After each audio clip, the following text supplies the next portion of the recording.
আসসালামু আলাইকুম দর্শক, চাষি দুলু মিয়া ইউটিউব চ্যানেলের পক্ষ থেকে দর্শক, আজকে গুরুত্বপূর্ণ একটা ভিডিও দেখাবো। সেটা হচ্ছে আমার মুরগির ফার্মে ইঁদুরের আক্রমণ। ইঁদুরটা কীভাবে ফাঁদে আটকাইলাম সেটা অবশ্যই বিস্তারিত তুলে ধরবো। আর তার সাথে সাথে মুরগির বাচ্চারা সকালবেলায় ছাড়ছি এবং কী অবস্থা আছে, কেমন আছে সেটা অবশ্য ভিডিওতে তুলে ধরবো ইনশাআল্লাহ। সাথে থাকুন। অবশ্য ইঁদুরের গর্ত আমি লক্ষ্য করলাম। তারপরে ইঁদুরটা ঠিক এই জায়গাটায় গর্ত করছে। এই জায়গাটায় গর্ত করছে। আমি আবার এই জায়গাটায় অবশ্য ফাঁদ বাঁধছি। সেই ফাঁদটায় অবশ্য ইঁদুরটা আটকে গেছে, সেটা দেখাবো। আর আমাদের এই যে ফার্ম মুরগিটা বাচ্চাটা সকালবেলা অবশ্য খাবার তাদেরকে দেওয়া হয়েছে, বাইরে খাবার পানি দেওয়া হয়েছে। অবশ্য ভিতরে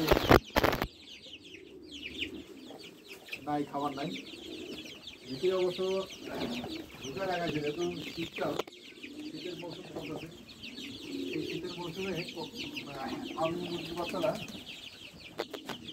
একটু শীত অনুভব করতেছে। যেহেতু পাশাপাশি সবাই এক জায়গায় লড়েছি, তাহলে শীতের অনুভব করতেছে। এই কারণে এই মুরগি পালন করি আমরা অনেকে জানি না যে আমরা প্রতি স্কোয়ার ফিটে একটা মুরগি পালন করা যাবে।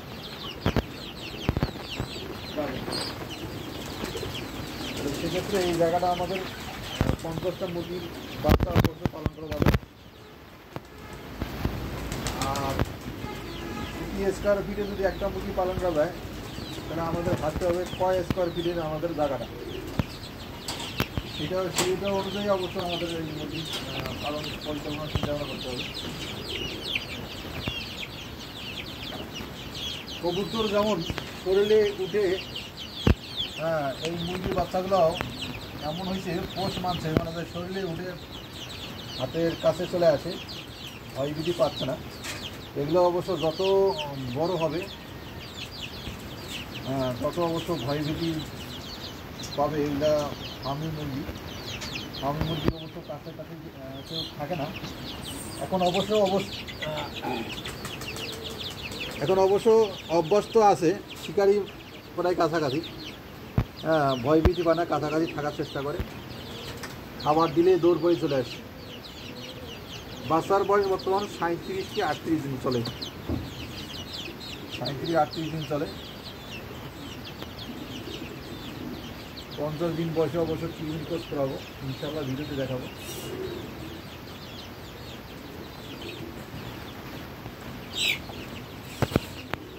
সকালবেলা অবশ্য বের করে দিচ্ছি। আর এই মুরগির বাচ্চাটা অবশ্য ফার্মই না, এটা যে কি সোনালি অথবা টাইগার হইতে পারে। ফার্মি বাচ্চা এইটা তো ফার্মি বাচ্চা।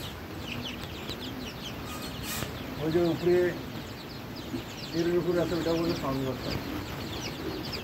এদের ঠান্ডায় একটু লাগছে মনে কত সম্ভব।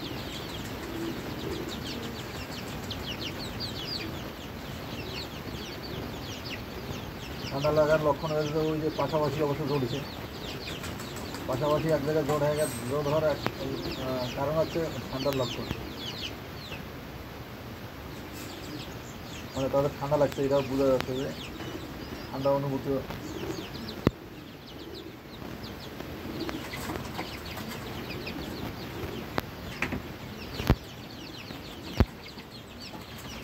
আমাদের এটার একটা সিস্টেম আছে,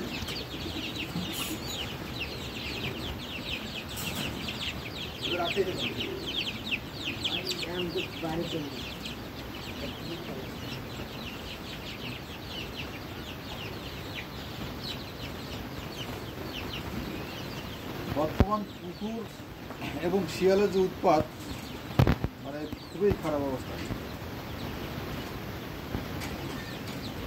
কুকুরের হাত থেকে অবশ্য সেফে রাখবেন মুরগি, হাঁস, কবুতর, যাতে কুকুর এবং শিয়াল যাতে আক্রমণ করতে না পারে।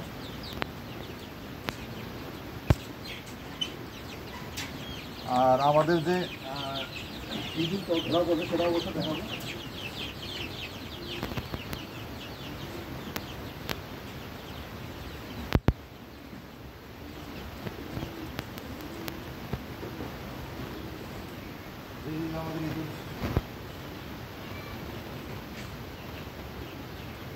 এই ইঁদুরটা সকালবেলায় অবশ্য দেখলাম যে আসলে আটকা পড়ছে, রাত্রে দিছি খাঁচা বসায়।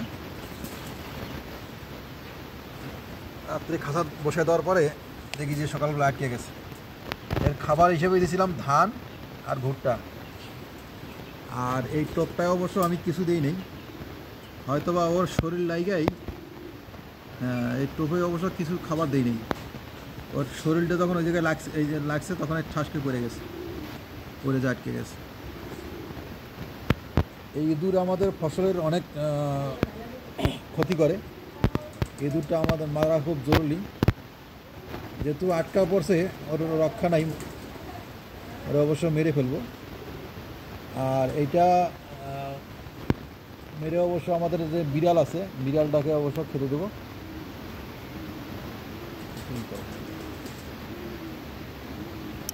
ওরে বিড়ালের শিকার করে দিতে হবে, বিড়ালের খাবার বানিয়ে দিতে হবে। যেহেতু আমাদের বাসায় বিড়াল দুইটা আছে, এখন বিড়ালটা নাই, বিড়ালটা অবশ্য কিছুক্ষণের মধ্যে চলে আসবে। কিছুক্ষণের মধ্যে চলে আসলে তাকে এই বিড়ালের খাবার হিসেবে অবশ্য দিতে হবে।